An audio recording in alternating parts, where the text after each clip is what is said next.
what I have gathered you here to do is bear witness to me spending 10 ludum. Now, boom, Lord Nebotus, finally higher than rank 2, even if it's only by a little bit. So he gains his all allies immunity to possession and control, which will be really useful when I get him to rank 3. Status Caster Nightmares, which I gotta admit is absolute hot garbage, but it's nice to have. And then the Status Caster's self-evasion, in my mind, makes him as annoying to fight at the beginning of the battle as a monster with Status Caster dodge area. Because I go into matches, I completely forget he has that. And then I'm like, alright, I'll just do an AoE deny, and then boom. You know? No more worry about Lord Nebotus. But oh wait, he had evasion, my deny doesn't land, he swipes my whole team because he has to be at rank 5 for that evasion. In this hypothetical scenario. Oh yeah, and just before I have to post my Today in Monster Legends video, which I forgot to post this morning. Well, I didn't forget to post, but like, I was dealing with something. You can watch videos right now for bounty hunt tokens. Like, I got to the next stage, and everything was pointing somewhere, right? And I had just gotten there, and I was like, alright, I'll click it. And boom, it was the bounty hunt monster. They had already clicked 50 tiles. I was like, yo, what? So, yeah, watch all those videos. Bounty hunt tokens, it's super valuable. Let me see, is he at rank 3 anytime soon? Will he have to join his good friend Pandoff soon in the era of not being ranked up? Oh no, you're nowhere near it. Okay, I'm fine.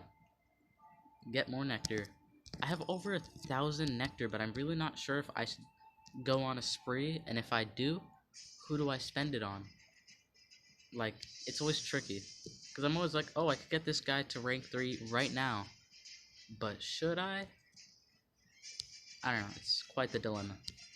I've got a lot of every cell building up, you know, like, because I do all of these dungeons as far as I can, unless I get lazy and I'm like, you know what, I'm not beating those final nodes, which, let me tell you, happens quite a lot. No, I thought this was the dragon. Luckily, these aren't as expensive to de-equip as the other ones are. So, you know what? I'm just gonna give you Killer Oak's armor. I know I'm gonna have to de-equip it later, but hey, what the heck. Also, big news, you know, kind of proud of this one. King Autumn. Yes, the King Autumn is at rank 4, and I've broken him out, and now he's at 142. He has 1,400,000 health, but I think that's with Garuda's help. So he's like at 1,300,000 health, 300 something. Bro, I cannot wait to get him at rank 5. He will be my fastest ever, straight to rank 5, because I just started using him in the rank up survival dungeon. I spent some, what is it called? I'm doing that notion in my hand that you do when you have money, but I don't have money. I'm trying to think.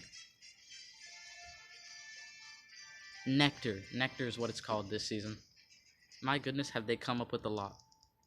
So he will be there soon. It's going to be super cool, you know? Probably going to be my best war pick in any scenario. And I can't wait until I get people like Chio Long. And, like, once this panda over there in the corner of my screen, you see him, Sensei Pandakin. Once I get him to rank 3, I'm going to swap him out for pure Pandoff. And then this team is just going to go to rank 5. I'm just going to take this team out here into this dungeon every day until they're all at rank 5. It's going to be sick, because these are, I believe, like, Xiaolong, Nebotus, and pure Pandoff are the only monsters before the Doomsday era. Like, the only mythical monsters before the Doomsday era to have 3 rank up traits. No, 5 rank up traits, even those, you know, I say trait, even though some of them are status casters. So, that's gonna be awesome, you know, just, because I always love doing survival dungeons with powerful monsters, because all you're doing is you're just watching strong monsters become stronger and stronger, because at this point, Nishant is at 140, Aminia 140, King Autumn, 142. Like, even at 130, they were all destroying that dungeon. Now, it's like there's no competition. They don't even lose. Like, you know, there's no off day where I put it on auto and they lose. No, they just tear through it. Unless there's a Cherub Cupid. I hate Cherub Cupid. Cherub Cupid in that dungeon is the most annoying thing. But I'll talk about it more when I'm playing that dungeon, because I keep talking about the Blossom era while I'm doing a Corrupted era dungeon video.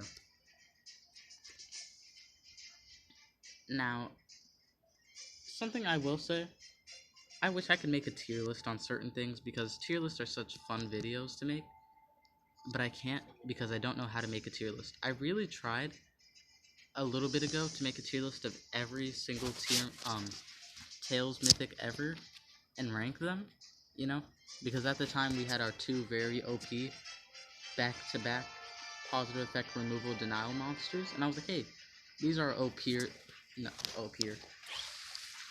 these are OP Tails monsters, what if I could rank them all?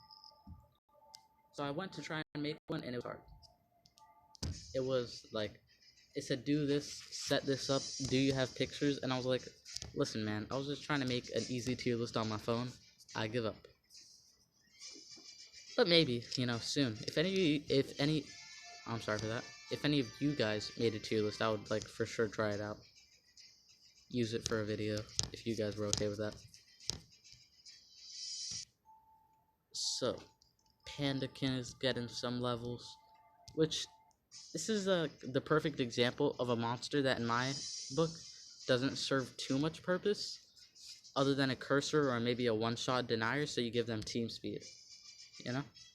Like, if I'm fighting a war and I have, let's say, Rarus and Lord Inheritor, and I just need to be a little bit faster, but once I am, I don't really care about that third spot. I just plop in the team speed monster, and yeah, that's all he does. If he gets a turn, he has useful enough skills to help, but not useful enough to have been picked for any reason, you know? Like, oh, it's my turn? I guess I could deny them. Yeah, that's pretty nice, but not useful. So it's always nice to have a few ranked up team speed monsters who are specifically for that. Like, I know I have my rank for Tetsuman just to be a cursor. Could have sworn I pressed the change team button on accident, but hey, you know, accidents are happy mistakes, or something like that. Boom. You know, I'm just gonna recharge. I'm just gonna let the Lord do his thing. Boom. Lands on everybody, surprisingly. Kane's sword kills you. It would have almost killed your magic friend. Boom. Killed.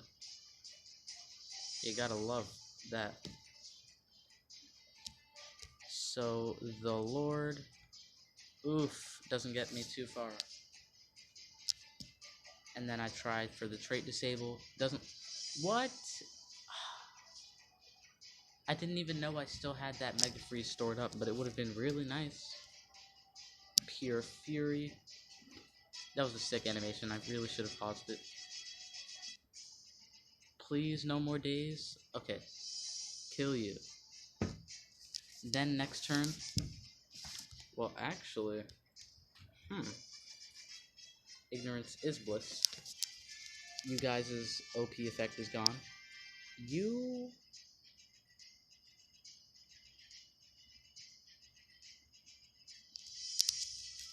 That slimy Druma. They killed me. 9 dragons. Ignite plus burn plus the weakness. Wow. They really screwed me over. 3-inch punches. Huh. And punish the weak. Boom, death. Wow, so normally I'd be able to get to node 12, but he got his finisher. And that is really the only outlier in these dungeons. It's if you get your finisher, you might be screwed. If they get their finisher. But yeah, it looks like that's about it for this video. Hope you enjoyed. If you, well, you know what? I'll just use Stall Killer just to get these other two some whatever it's called. Cells. So I'll just plop Stall Killer in here. I did not mean to do all this. Stall Killer. Although I do want to rank up Wicca soon. I never knew how good Wicca was. Wicca, by the way, if I'm not saying that correctly. And Wicca. And like, someone told me how good she was, because I was going through the Monster Legends competitive wiki. I was like, huh, this was a dodge area attacker. I wonder if anyone thinks she's good. And then they were like, oh, with that triple damage, she's a beast. And I was like, huh? And then I come to find out she has triple damage and immune to torture in a setup move as a triple damage monster. Man, that's like great. So I'm getting ready to rank her up soon. Probably when I probably when I replace one of these guys. Like when Pandakin is gone, I gotta do Pure Pandoff. But once I'm done with all that, 2 triple damage monsters who have good stuff that I thought were bad for the longest time, and Rika and Curie Cage. So I'm definitely going to be investing in both of them soon. Kill. They'll probably kill Yaogoi Wang Zhao's pet dragon right here. Yep, they killed him. Oh, but he has revival. Nice. Boom. Denial. You're in denial. Get it? Trait disable plus Mega Freeze. Plus a weakness. If they were weak to anything, it would have been a great opportunity to find out. Oh yeah, Master Rat's getting rebooted with Nishant's pet for the next free era saga. I gotta say, not too hyped for that, because it's apparently a really bad monster. But that's about it for this video. Hope you enjoyed. If you did, leave a like, comment, and I will respond. Subscribe to join the Crab Army. Who are you ranking up in this dungeon? And we're almost about to hit 50 subscribers. That's a big milestone for us, so every subscription helps, and I appreciate you if you do. And that's about it for this video. Favorite Omni-Crab, signing out.